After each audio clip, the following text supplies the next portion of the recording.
Imaginez un instant que chaque gousse d'ail que vous avez dans votre cuisine est une capsule de santé qui attend d'être libérée.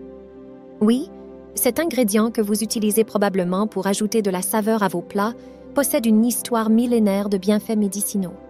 Mais vous contentez-vous de gratter la surface de ce que l'ail peut réellement faire pour votre santé? Maintenant, pensez, que savez-vous vraiment de cet allié puissant? Êtes-vous conscient de la manière dont sa préparation peut modifier ses propriétés? Ou que, en combinant l'ail avec certains aliments, vous pouvez augmenter ou neutraliser ses bienfaits? Il est temps de plonger plus profondément et de découvrir les secrets et les stratégies pour tirer le meilleur parti de l'ail.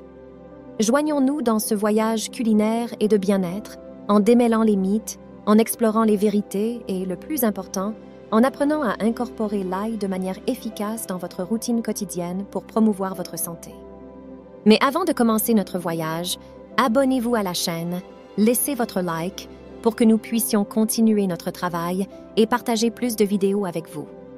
Alors, préparez-vous maintenant à être étonné et, qui sait, à transformer complètement la façon dont vous voyez et utilisez ce petit, mais incroyablement puissant, bulbe de la nature. Sommes-nous prêts à commencer? Numéro 1. Astérisque, astérisque. Prenez-vous de l'ail sous forme de compléments alimentaires? Les gens ont souvent recours à des compléments alimentaires à base d'ail plutôt que de manger de l'ail frais. Et c'est là que la majorité de essais bienfaits pour la santé sont détruits. Pour bénéficier au maximum des propriétés curatives de l'ail, vous devez le consommer cru et légèrement écrasé. L'ail cru a des pouvoirs de guérison qui ne sont égalés par aucune pilule, poudre ou capsule. Cela est probablement dû au fait que le gaz phosphoré qui donne à l'ail son odeur disparaît lorsque l'ail est séché, transformé ou chauffé. En conséquence, les bienfaits pour la santé qui lui sont associés disparaissent également. Si vous trouvez trop difficile de mâcher de l'ail cru, rappelez-vous que vous mangez quelque chose qui s'est avéré aussi efficace que la pénicilline. Avant de continuer, veuillez prendre un moment pour vous abonner à la chaîne et activer l'icône de la cloche. Si vous trouvez nos vidéos utiles, veuillez nous soutenir en devenant notre patron. Numéro 2. Astérisque, astérisque. Prenez-vous soin de vos bactéries intestinales? Si vous continuez à manger des fast-foods, des aliments transformés toxiques et de la malbouffe, aucune quantité d'ail ne peut vous empêcher d'attraper des infections bactériennes. Cela est dû au fait que ces aliments ont tendance à augmenter les dommages oxydatifs dans votre corps, ce qui résulte en un affaiblissement de votre système immunitaire. Un système immunitaire affaibli rend votre corps plus vulnérable aux pathogènes, tels que les bactéries et les virus. Votre intestin est votre première ligne de défense contre ces attaques. Vous devriez donc vous assurer de maintenir votre intestin en bonne santé. Vous pouvez le faire en fournissant à votre corps les bonnes bactéries dont il a besoin. Ces bonnes bactéries se trouvent en abondance dans les aliments fermentés, tels que le yaourt grec, le kimchi, la choucroute, le miso et le kombucha. Vous pouvez également envisager de prendre des probiotiques. En résumé, éliminez tous les aliments qui perturbent votre flore intestinale naturelle. Ce n'est qu'alors que vous permettrez à l'ail de faire sa magie. Numéro 3. Astérisque, astérisque, cuisinez-vous l'ail de la bonne manière? Si vous voulez égayer vos repas, vous devriez certainement ajouter de l'ail à ceux-ci, mais si vous voulez profiter pleinement des bienfaits de l'ail pour la santé, ne le cuisez pas. L'ingrédient actif de l'ail, appelé allicine, est détruit par la chaleur. Cette substance chimique est utile tant que l'ail est cru et non cuit. Par conséquent, il est recommandé de cuisiner d'abord votre nourriture et ensuite d'ajouter de l'ail à celle-ci. Le minimum que vous puissiez faire pour sauver la lysine est d'ajouter de l'ail écrasé pendant les 5 à 10 dernières minutes de cuisson. Numéro 4. Astérisque, astérisque, si vous mangez de l'ail à jeun. Plusieurs études montrent que l'ail aide à réduire l'inflammation et contient des antioxydants qui sont utiles pour les personnes souffrant de certains vers intestinaux et infections du côlon. Lorsque vous avalez une gousse d'ail, elle reste entière jusqu'à ce qu'elle atteigne les intestins, où le milieu alcalin décompose l'ail et libère l'allicine, qui est son ingrédient actif. C'est alors que le véritable pouvoir de l'ail commence à se manifester en tant que bactéricide, tueur de virus, fongicide et vermifuge. Cela est particulièrement important pour les personnes qui ont des douleurs d'estomac ou de l'acidité. L'ail ne fait rien de mal à votre estomac, donc il est préférable de le prendre à jeun. Numéro 5. Astérisque, astérisque. Utilisez-vous de l'ail prédécoupé? Lorsque nous écrasons l'ail, la première chose que nous remarquons est sa forte odeur.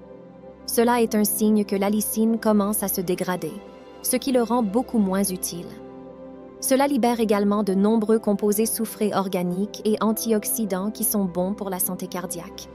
Une fois l'ail coupé, il perd rapidement son odeur et sa saveur. Par conséquent, il est préférable d'utiliser des gousses entières et fraîches qui sont meilleures que les séchées.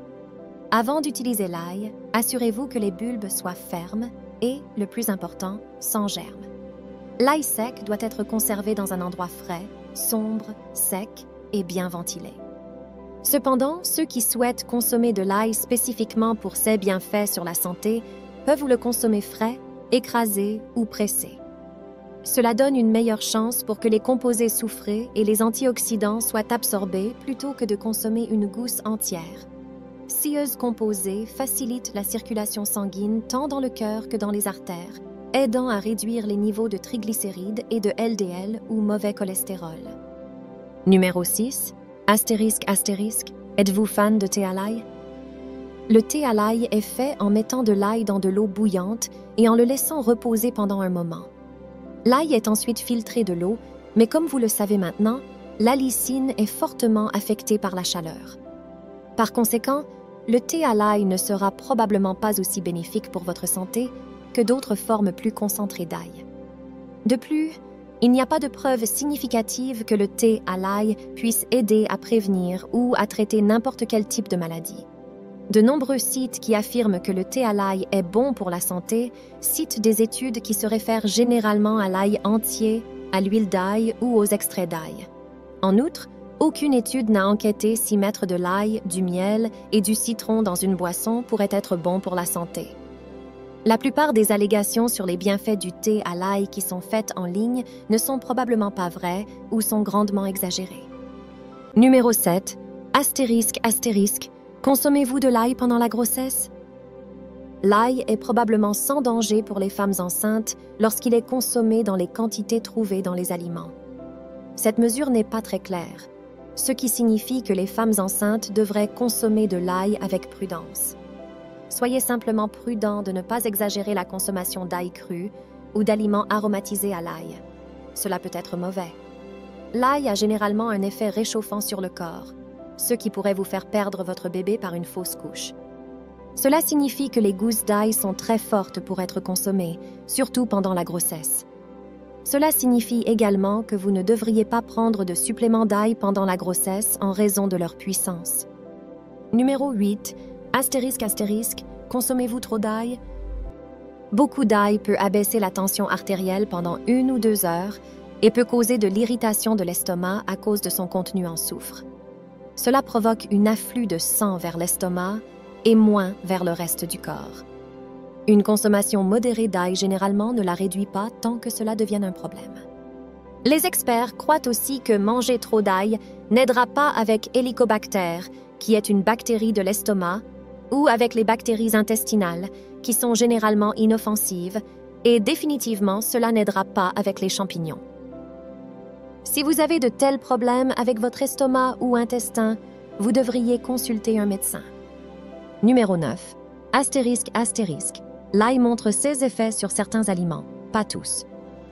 L'ail est principalement utilisé dans certains types d'aliments et de cuisine, comme dans les soupes de poisson, coquillages et fruits de mer, comme les moules marinara, etc. Mais faire de même peut ne pas être vraiment nécessaire avec des aliments sautés comme les champignons ou les reins, viande, poisson ou sauce, où l'influence de l'ail peut ne pas être aussi évidente ou nécessaire. Il est essentiel de comprendre comment les saveurs de l'ail se mélangent avec d'autres ingrédients et plats spécifiques. Bien que l'ail puisse améliorer significativement le goût de nombreux plats, il peut dominer ou être inapproprié dans d'autres. Par conséquent, il est important d'utiliser l'ail de façon réfléchie pour assurer qu'il complète et ne masque pas les autres saveurs dans un plat. Numéro 10. Astérisque, astérisque. Ignorez-vous les possibles interactions médicamenteuses? L'ail est connu pour avoir des propriétés qui peuvent influencer l'efficacité de certains médicaments. Par exemple, à cause de ses effets sur la coagulation du sang, il peut y avoir un risque accru de saignement si vous prenez de l'ail conjointement avec des anticoagulants comme la warfarine. Il peut aussi interagir avec des médicaments antiplaquettaires, des agents pour réduire le cholestérol et des médicaments antiviraux et antifongiques. Avant d'augmenter votre consommation d'ail, surtout si vous consommez de grandes quantités ou prenez des suppléments d'ail, il est important de discuter avec votre médecin ou pharmacien pour assurer qu'il n'y aura pas d'interaction néfaste avec des médicaments que vous pourriez prendre. Maintenant, assimilez tout cela. L'ail est un champion déguisé, mais seulement si vous le permettez.